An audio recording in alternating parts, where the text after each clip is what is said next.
नमस्कार, मां प्रदीप बजाज। अचो त ॾिसूं सिंधीअ में ख़बरूं। मुख्यमंत्रीअ रक्षक वन जो कयो उद्घाटन। कल्ह मुख्यमंत्री रूपाणी कच्छ जे रुद्रमाता ते रक्षक वन जो उद्घाटन कयो ऐं उते हिन घणियूं घोषणाऊं कयूं, जीअं त पाणीअ जी तंगी दूर करण लाइ नर्मदा जो पाणी छॾियो वेंदो ऐं कच्छ ब्रांच केनाल में नर्मदा जो पाणी छॾण में आयो आहे। कच्छ में सांस्कृतिक वन 9 करोड़ जे ख़र्च सां ठाहिण में आयो आहे।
मुंद्रा जे जवान जो थियो एक्सीडेंट या हत्या।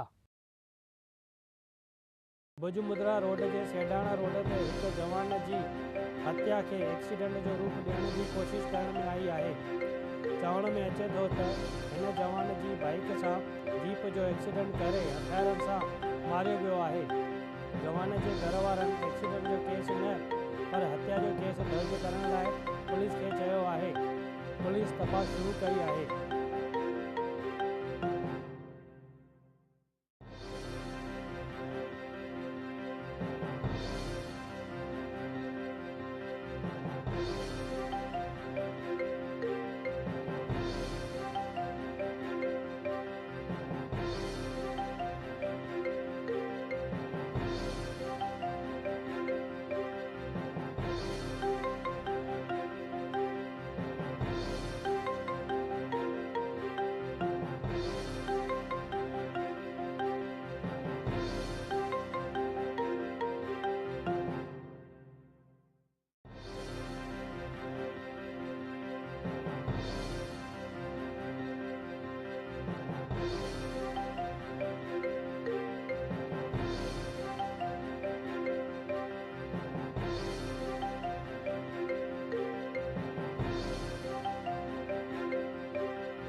मुख्यमंत्री जे प्रोग्राम खां अॻु 4 ॼणनि खे पकड़ियो वियो।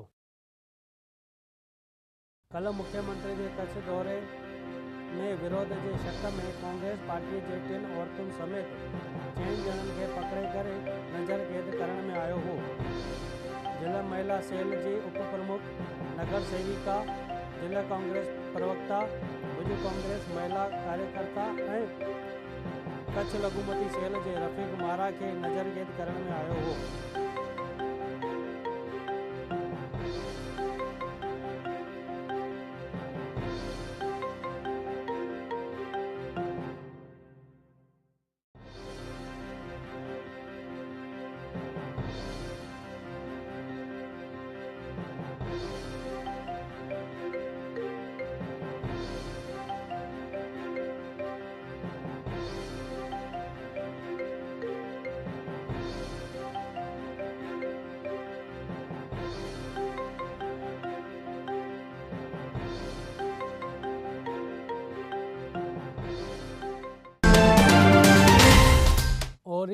रुबेला जे टीके लॻाइण वारनि जो तइदादु घटियो। खेरसरा में टीके जे करे हिकु छोकिरी जे मौत खां पोइ ओरी ऐं रुबेला जे टीके लॻाइण वारनि जो तइदादु घटिजंदो थो वञे ऐं ॻोठनि जा ॻोठ टीके लॻाइण जी न करे रहिया आहिनि।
भुज में गटर लाइन चौकअप थींदे माण्हुनि में वाए वेला। चौमासे में ई गटर लाइन जे चौकअप थियण सबबि माण्हुनि में रोष पैदा थियो आहे ऐं उन्हनि भुज नगर पालिका में इन मुदे फ़रियाद कई आहे। अॻे बि इहा गटर लाइन वेझी वञण करे मुश्किलात पैदा थी हुई। नगर पालिका द्वारा नई लाइन विझण जो कमु शुरू कयो वियो आहे।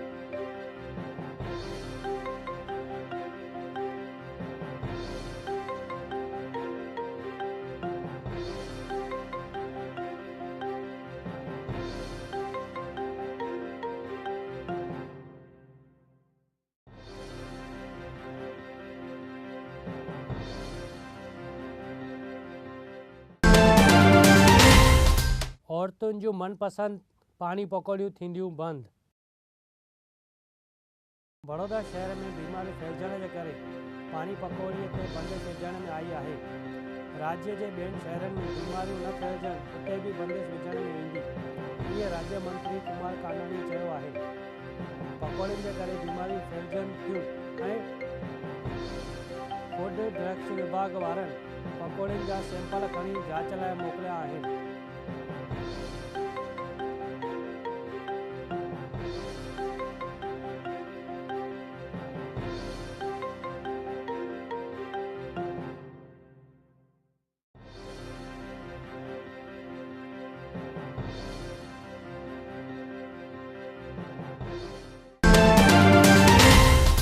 मनीषा गोस्वामीअ चयो, मां जेल में आपघात कयां त उनजो जवाबदार जयंती भानुशाली। मनीषा गोस्वामी हिकु ख़त कोर्ट खे लिखियो आहे त मूंखे जेल में घणियूं यातनाऊं ॾिनियूं वञनि थियूं ऐं मूंखे जामीन ते बि छॾणु नथो ॾिनो वञे। मूंखे भाजपा में वॾो उहिदो जी लालच ॾेई करे जयंती भानुशाली मूंसां मिठियूं मिठियूं ॻाल्हियूं करे मूंखे बहलायो हुओ। जॾहिं मां उनजे पापलीला जो राज खोलियो त मुंहिंजे साम्हूं ई फ़रियाद कराए जेल मोकिलियो आहे ऐं नरोड़ा पुलिस पिणु गैरक़ाइदे घर में घुसी आई हुई।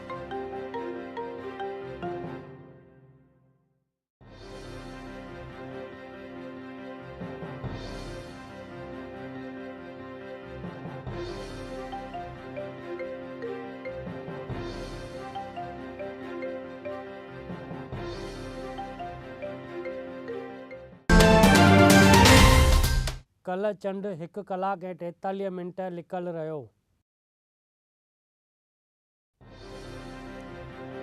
कल्ह राति सदीअ जो वॾो चंड ग्रहण हो।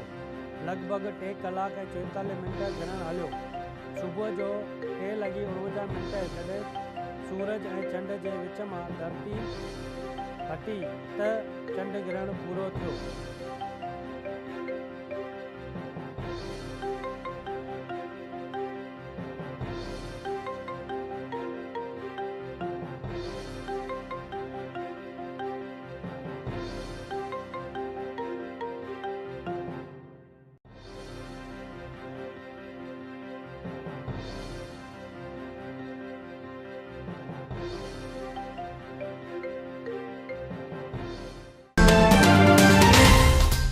प्रधानमंत्री अज उत्तर प्रदेश में।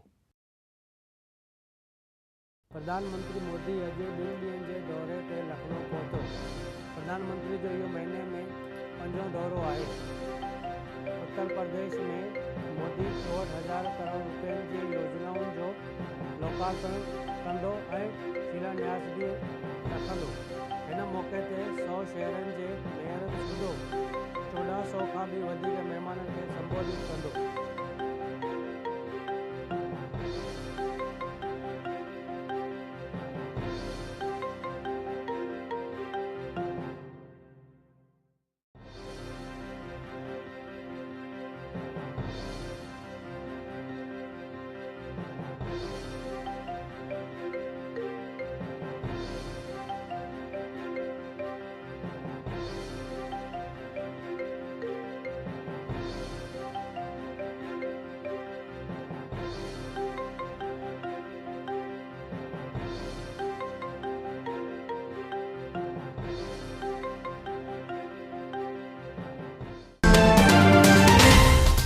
उत्तर प्रदेश में 3 ॾींहंनि खां भारी बरसात। उत्तर प्रदेश में विस्पति ॾींहं खां भारी बरसात पई रही आहे ऐं मौसम विभाग अनुसार 48 कलाकनि में भारी खां बि भारी बरसात पई सघे थी ऐं उत्तर प्रदेश में भारी बरसात सबबु कुल 49 माण्हुनि जी मौत थी आहे।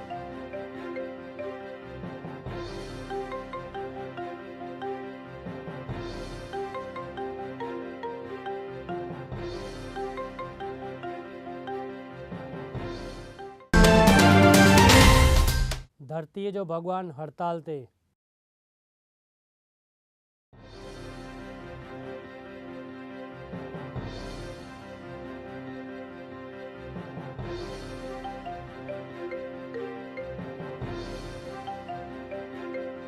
NMC बिल जे विरोध में अॼु डॉक्टर हड़ताल ते आहिनि।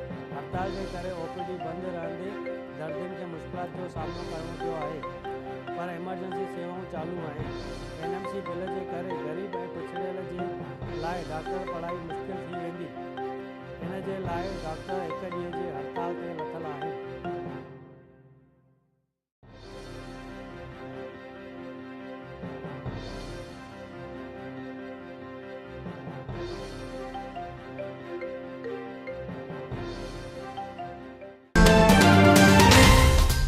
गांधीनगर जे कराई में थी पुलिस परेड। अॼु गांधीनगर जे कराई में गृह मंत्री प्रदीप सिंह जाडेजा जी उपस्थितीअ में दीक्षांत परेड समारोह थियो, जंहिं में पुलिस जा वॾा ऑफिसर हाज़िर रहिया हुआ।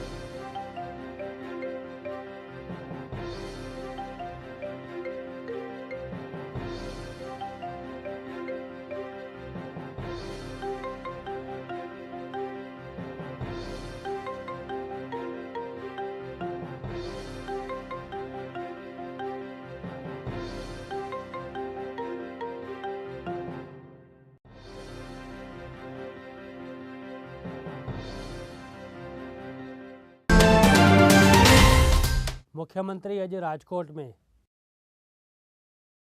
अॼु मुख्यमंत्री रूपाणी राजकोट जे दौरे ते आहे। हुते मुख्यमंत्री जे हथां वण पोखण जो प्रोग्राम रखण में आयो हो ऐं मुख्यमंत्री जी उपस्थितीअ में 1111 वण पोखण में आया ऐं मुख्यमंत्रीअ जल जी बि पूॼा कई।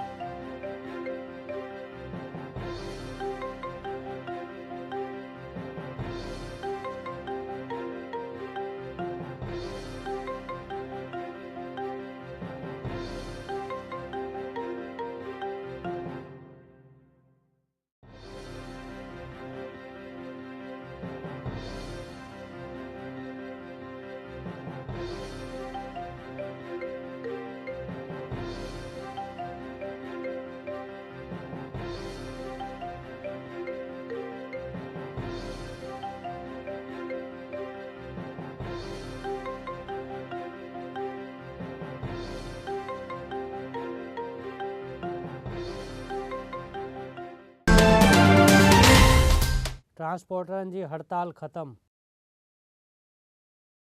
सरकार ट्रक मालिकनि जूं कुझु शर्तियूं मञियूं आहिनि, जंहिं करे ट्रांसपोर्टनि हड़ताल ख़त्म करण जो फ़ैसिलो वरितो आहे।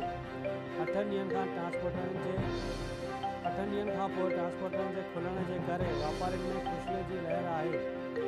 हड़ताल जे करे करोड़नि रुपयनि जो नुक़सानु थींदो हो।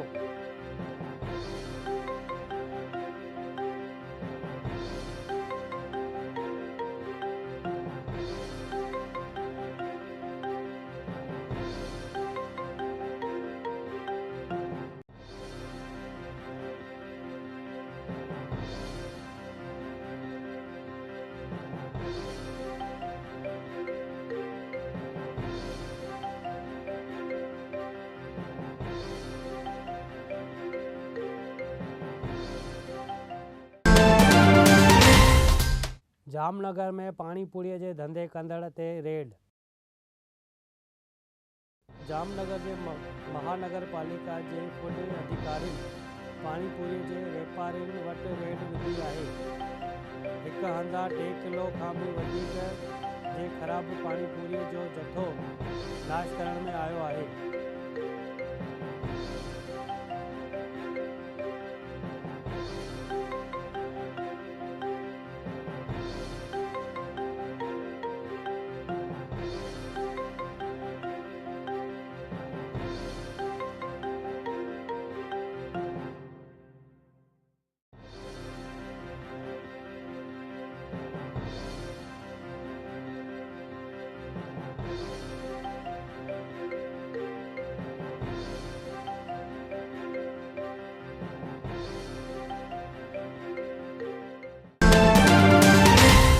पाकिस्तान में सरकार बणिजण लाइ लॻी सघनि था ॾींहं।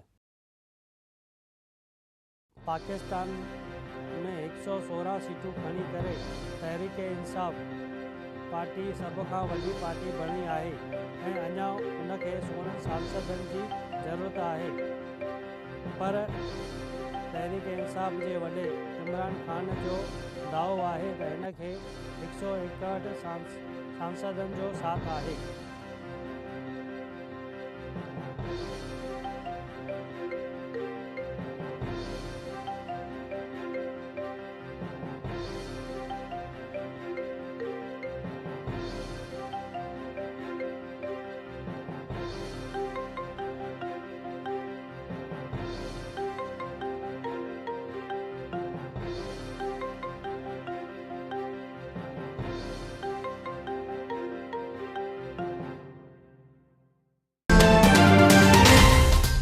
कच्छ में गुरु पूर्णिमा धामधूम सां मल्हाई वई। कच्छ जे महारुद्राणी जागीर में गुरु पूजन जो प्रोग्राम रखण में आयो हो ऐं इन में अलॻि अलॻि रंगारंगी प्रोग्राम बि कया विया ऐं गुरु शिष्य जे परंपरा खे निभायो वियो हो।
भुज में अंतर्राष्ट्रीय गुरु पूर्णिमा महाशिविर जो आयोजन। संपर्क ध्यान योग आश्रम में 3 ॾींहनि जे महाशिविर कल्ह पूरी थी हुई। हिन शिविर में गुजरात ऐं 10 अलॻि अलॻि देशनि मां कुल 4000 जेतिरा समर्पण परिवार जा साधक महाशिविर में भाग वठण लाइ कोंडणी आश्रम पहुता हुआ ऐं लॻभॻि 15,000 श्रद्धालुनि गुरुअ जी पूॼा कई हुई।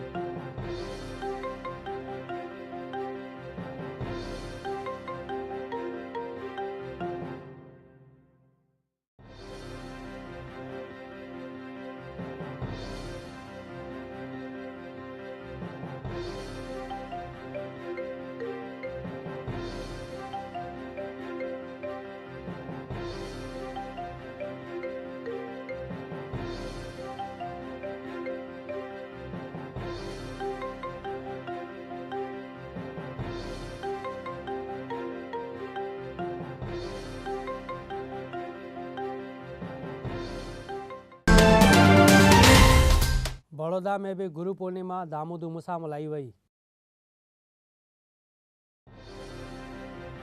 स्वामी धर्मदास दरबार संत कमरराम बड़ौदा में गुरु पूर्णिमा जो उत्सव तमाम घणे सिक प्यार ऐं श्रद्धा सां मल्हायो वियो। सतगुरु स्वामी धर्मदास, सतगुरु पेसूराम साहिब ऐं सतगुरु साईं बलराम साहिब जिन जो खीर माखी ऐं अतर सां अभिषेक कयो वियो ऐं पोइ सत्यनारायण स्वामी जी कथा करे प्रसादी ॾिनी वई।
दीपिका ऐं रणवीर इटलीअ जे लेक कोमो में शादी करे सघनि था। बॉलीवुड जी मशहूर जोड़ी दीपिका पादुकोण ऐं रणवीर सिंह इटलीअ जे लेक कोमो लोम्बार्डी में शादी करे सघनि था। इहा शादी नवंबर महीने में थी सघे थी। रणवीर ऐं दीपिका कुझु ॾींहं अॻु ई इहा लोकेशन फाइनल कई आहे।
दोस्तों, ही हुयूं अॼु जूं ख़बरूं। वरी मिलंदासीं सुभाणे साॻे ई वक़्तु। तेसिताईं ॾिसंदा रहो सिंधी TV।